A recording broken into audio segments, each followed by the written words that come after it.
Hello everyone, this is me Shruta. Welcome back to Madhuram. ఈరోజు మన recipe ఏంటంటే double egg chicken fried rice.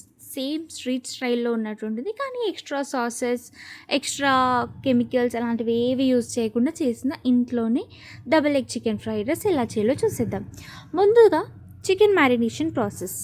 Chicken marination normal అందరికీ తెలిసిందే కదా. చికెన్ నీట్గా క్లీన్ చేసి దాంట్లో కావాల్సిన కారం, ఉప్పు, అల్లం వెల్లుల్లి పేస్ట్, ధనియాల పిండి, కొంచెం కస్తూరి మేతి, పెరుగు, ఇంకా అన్నీ కలిపేసి దాంట్లో లాస్ట్కి కొంచెం లెమన్ స్లైస్ ఒకటి తీసుకొని పిండేసి బాగా మిక్స్ చేసుకొని కాసేపు పక్కకు పెట్టేయండి.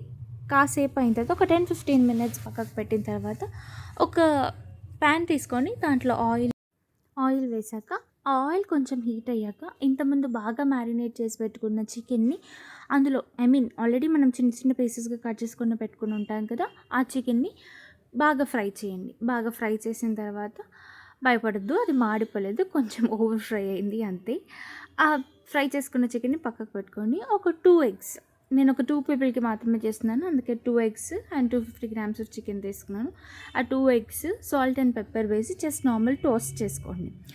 టోస్ట్ చేసుకున్న తర్వాత ఆ ఎగ్స్ కూడా పక్కకు పెట్టేసుకోండి. ఇప్పుడు చికెన్, ఎగ్స్ రెండు మనకు రెడీగా ఉన్న పక్కకు పెట్టాం. నా దగ్గర కొంచెం బటర్ ఉంది, సో ఒక 1 స్లైస్ ఆఫ్ బటర్, చిన్న చిన్న పీసెస్గా చేసుకున్న గార్లిక్ అండ్ చిల్లీస్ వేసుకున్నాను, ఆ చైనీస్ కొంచెం టచ్ కోసం. అవి రెండు వేసుకొని అలా టాస్ చేశాక దాంట్లో కావాల్సిన మసాలాలు ఉంటాయి కదా, లైక్ యాలకులు, లవంగాలు, చెక్క, ఆకు, దెన్ కస్తూరి మేతి, ఇవన్నీ వేసేసి బాగా ఫ్రై చేసేసుకోండి. అదంతా ఆల్మోస్ట్ బాగా ఫ్రై అయింది అన్నప్పుడు మీ దగ్గర ఏం వెజిటేబుల్స్ ఉంటే ఆ వెజిటేబుల్స్ అండ్ మీకు ఏవి నచ్చితే అవి అన్నీ ఈ స్టేజ్లో యాడ్ చేసుకోవచ్చు. నేను మాత్రం just capsicum, chilli, carrot, onions వేసాను.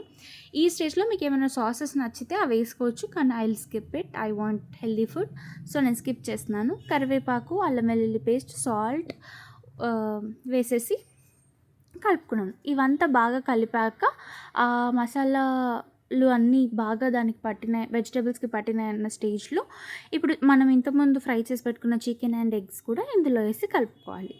ఇవి రెండు బాగా మిక్స్ అయ్యాక మన దగ్గర ఉన్న రైస్, ఆల్రెడీ బాయిల్ చేసి పెట్టుకున్న రైస్, మీరు బాస్మతి రైస్ తీసుకోవచ్చు, నార్మల్ రైస్ కూడా తీసుకోవచ్చు, ఏది తీసుకున్నా ఇస్ ఫైన్. సో తీసేసుకొని ఆ రైస్లో బాగా కలుపుకోవడమే. బాగా కలుపుకున్న తర్వాత ఆ మీకు కలుపుతుంటేనే నేను చెప్తున్నాను, నోరు ఊరిపోతుంది. అలా తీసుకొని చూడండి చికెన్ ఎంత బాగా కుక్ అయిందో. ఒక మంచి ప్లేట్లో తీసుకొని ఒక లెమన్ స్లైస్ తీసుకొని అలా పిండేసి దాన్ని గార్నిష్ చేసి సర్వ్ చేసుకుంటే సూపర్గా ఉంటుంది. మీరు కూడా ట్రై చేసి చెప్పండి. నెక్స్ట్ ఏ రెసిపీ చేయాలో కమెంట్ చేయండి.